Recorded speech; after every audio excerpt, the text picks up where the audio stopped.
They say loneliness eats you alive, but for Betsy, it wasn't a metaphor.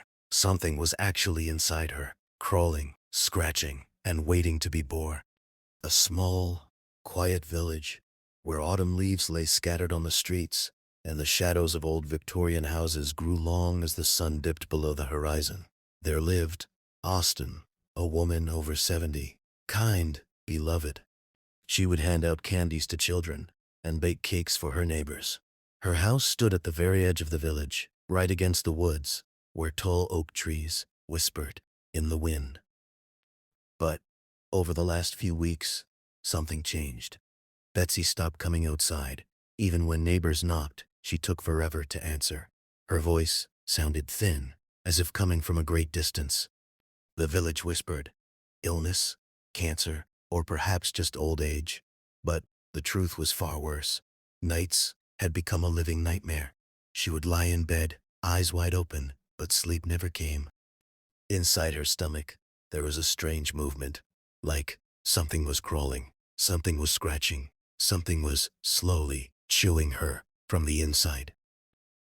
At first, she thought it was indigestion, but she felt a hunger for things that weren't food.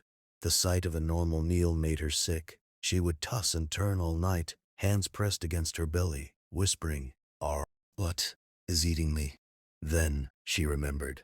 A few weeks ago, she had wandered deep into the woods. She found a tree, unlike any other. Its bark was black and oily. Its branches were twisted, like broken bones. And hanging from it were purple, shimmering fruits. Betsy plucked one. It was heavy, soft. She cut it open and saw tiny, seed-like maggots writhing inside. But the scent was so sweet, so hypnotic, that she took a bite. The taste was alien, but she couldn't stop. She ate the whole fruit, seeds and all. Now she understood. Those seeds, they hadn't died. They were thriving. They were growing. They were consuming her. Her skin turned a sickly yellow. Her eyes sank into her skull. She would stand before the mirror and whisper, I am dying from the inside out. One evening, her neighbor Linda came to check on her. The door creaked open, and Linda gasped. Betsy stood there, or rather, a skeleton covered in pale skin. The air in the house smelled of rot. Betsy, are you okay? Linda asked, trembling. Betsy collapsed onto the sofa, her hands clawing at her stomach. She rasped, Linda, there is something inside me, something alive. I ate the fruit, and now it's moving. Linda was terrified. She grabbed Betsy's hand. It was cold, like a corpse. Suddenly, Betsy's face contorted. She doubled over in agony. It's coming out, she screamed. Linda backed away. Betsy's shirt began to tear. Her stomach was bulging, as if something was punching from the inside. Rip! The skin split. Blood and yellow fluid sprayed the floor. And then it emerged, a long, slimy, worm-like creature. Pink and white.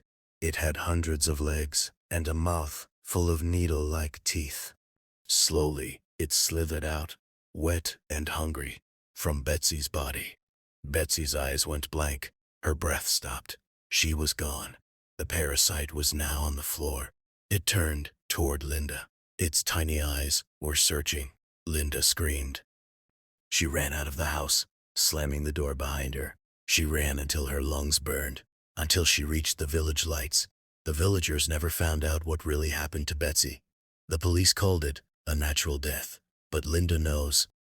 She never goes near the woods anymore, because she knows that tree is still there.